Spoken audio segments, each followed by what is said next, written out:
حسنت جميع خصاله صلوا عليه وآله وأصحابه وسلموا تسليما يا صاحب الجمال ويا سيد البشر من وجهك المنير لقد نور القمر لا يمكن الثناء كما كان حقه بعد خدا بزرگتوئی کے سائے مختصر وأجمل منك لم تر قط عيني وأحسن منك لم تلد النساء خلقت مبرأ من كل عيب كأنك قد خلقت كما تشاء اللهم أنت حسنت خلقي فحسن خلقي قلت حيلتي أنت وسيلتي أدركني يا رسول الله قد ضاقت حيلتي أنت وسيلتي أدركني يا رسول الله يا رسول الله انظر حالنا يا حبيب الله اسمع قالنا إنني في بحر هم مغرق خذ يدي سهل لنا أشكالنا فسهل يا إلهي كل صاب بحرمة سيد الأبرار سهل يا رب بالمصطفى بلغ مقاصدنا واغفر لنا ما مضى يا واسع الكرم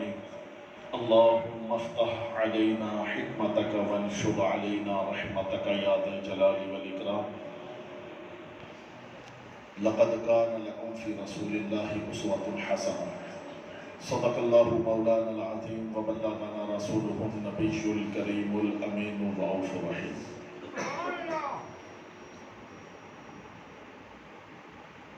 میرے پیر و مرشد امیر اہل سنت امیر دعوت اسلامی حضرت علامہ مولانا محمد الیاس عطار قادری دامت برکاتہم العالیہ، جب بھی آپ کسی بھی موضوع پر بیان فرماتے ہیں تو بیان کرنے سے پہلے ایک روایت درود پاک کی بیان فرماتے ہیں۔ میں بھی آپ کی بارگاہ میں درود پاک کی ایک فضیلت بیان کرتا ہوں تاکہ شاید ہمارا معمول بن جائے شب و روز اپنے آقا و مولا، اپنے محسن، اپنے غمخوار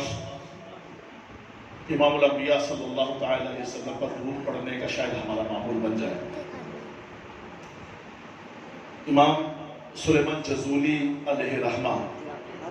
شام کے ایک بہت بڑے بزرگ گزرے ہیں۔ آپ فرماتے ہیں کہ کسی کام سے مجھے شام سے باہر جانا پڑا، چونکہ اس وقت گھوڑوں کے اوپر، خچروں کے اوپر سفر ہوتے، پیدل سفر ہوتے تھے، گھنٹوں لگ جاتے، ہفتے لگ جاتے، بعض اوقات مہینوں لگ جاتے۔ کہتے میں جا رہا تھا، راستے میں جاتے جاتے نماز کا ٹائم ہوا، میں دائیں بائیں آگے پیچھے دیکھنے لگا کہ نماز پڑھنی ہے، پانی مل جائے وضو کر لوں، نماز پڑھوں۔ آپ فرماتے ہیں کہ میں نے دیکھا کہ مجھے دور ایک کنواں نظر آیا، میں جلدی جلدی اس کنویں کے کنارے پہنچا، میں نے جھک کر دیکھا تو کنویں کے اندر پانی موجود تھا، مگر کنویں سے پانی نکالنے کے لیے ڈول بھی موجود نہیں تھا اور رسا بھی موجود نہیں تھا۔ فرماتے ہیں میں پریشان ہوا، دیکھنے لگا کہ شاید کوئی تھوڑی نزدیک کوئی آگے پیچھے ڈول اور رسا موجود ہو، مگر مجھے ڈول اور رسا نظر نہیں آیا۔ قریب آبادی کے ایک چھت کے اوپر ایک چھوٹی سی بچی تھی، 10 سالہ بچی، اس نے پکار کر کہا بابا جی کیا تلاش کر رہے ہیں؟ کہتے میں نے کہا بیٹی میں نے نماز پڑھنی ہے، ٹائم کم رہ گیا ہے، پانی موجود ہے، رسا موجود نہیں ہے، ڈول موجود نہیں ہے، پانی نکالنا ہے، وضو کرنا ہے۔ کہتی کہ اس نے آگے سے پکار کر کہا کہ دکھنے میں تو آپ اللہ کے ولی نظر آتے ہیں، مگر حالت یہ ہے کہ آپ کنویں سے پانی بھی نہیں نکال سکتے۔ یہ بات کہنے کے بعد وہ چھت سے نیچے آئی، بھاگتی ہوئی کنویں کے پاس آئی اور کنویں کی طرف جھک کر اس نے اپنا تھوک، اپنا لاب دہن اس کنویں کے اندر پھینکا۔ آپ فرماتے ہیں جیسے ہی اس نے اپنا تھوک اس کنویں کے اندر ڈالا تو کنویں کا پانی اچھلتا ہوا باہر آیا۔ فرماتے ہیں میں نے وضو کیا، وضو کر کے نماز پڑھی، نماز پڑھنے کے بعد میں دائیں بائیں دیکھا تو وہ بچی جا چکی تھی، مگر دل کے اندر ایک تجسس تھا کہ میں دیکھوں تو صحیح، پوچھوں تو صحیح، وہ چھوٹی سی بچی،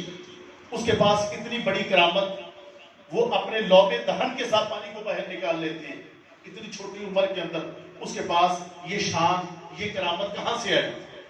فرماتے ہیں کہ جس مکان کی چھت سے وہ آئی تھی، میں نے اس مکان کا دروازہ نوک کیا، وہی بچی باہر آئی۔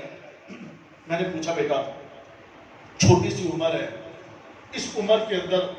یہ اتنی بڑی کرامت تیرے پاس؟ کہ تو اپنے تھوک کے ساتھ پانی کو باہر نکال لیتی ہے، یہ کرامت تیرے پاس کہاں سے آئی؟ اس نے کہا کہ آپ کہاں سے آئے، آپ کا نام کیا ہے؟ آپ فرمانے لگے کہ میں نے کہا میرا نام سلیمان جزولی ہے، میں شام سے آیا ہوں۔ کہنے لگی کہ اچھا وہی سلیمان جزولی کہ جس کی ولایت کے ڈھنکے اور شہرے دنیا کے اندر پھیل گئے ہیں؟ کہا کہ ہاں مجھے ہی سلیمان جزولی کہتے ہیں۔ وہ بچی آگے سے کہتے ہیں کہ خدا کی عزت کی قسم، یہ میرے درمیان اور میرے رب کے درمیان ایک راز ہے جو میں آج آپ کو بیان کرنے لگی ہوں۔ اگر آپ سلیمان جزولی نہ ہوتے میں آپ کو یہ راز کبھی بھی نہ بتاتی۔ صرف آپ اللہ کے ولی ہیں، ایک عالم دین ہیں، ایک محدث ہیں، اس لیے میں آپ کو یہ راز بتانے لگی ہوں۔ میرا معمول ہے کوئی صبح ایسی نہیں گزرتی جب میں اپنے مصطفیٰ پر درود نہ پڑھوں، کوئی دوپہر ایسی نہیں گزرتی جب میں جھومتے ہوئے اپنے مصطفیٰ پر درود نہیں پڑھتی، کوئی سپہر ایسی نہیں گزرتی جب میں اپنے آقا پر درود کے گجرے نچھاور نہیں کرتی، کوئی شام ایسی نہیں گزرتی جب میں اپنے نبی پر صلاۃ و سلام نہیں پڑھتی، کوئی رات ایسی نہیں گزرتی جب میں اپنے نبی صلی اللہ علیہ وسلم پر درود نہ پڑھوں۔ میں سو جاؤں یا مصطفیٰ کہتے کہتے، کھلے آنکھ صلی اللہ کہتے کہتے، میں رات کو سوتی ہوں، صبح آنکھ کھلتی ہے، سب سے پہلے میرے لفظ پر اپنے نبی پر صلاۃ و سلام کے گجرے ہوتے ہیں۔ آپ فرماتے ہیں کہ اس کے بعد میں نے یہ دل کے اندر یہ ٹھان لی، میں بھی ایک خاص تعداد کے اندر اپنے نبی پر درود پڑھوں گا اور کوشش کروں گا کہ باوضو ہو کر اپنے نبی پر درود و سلام کے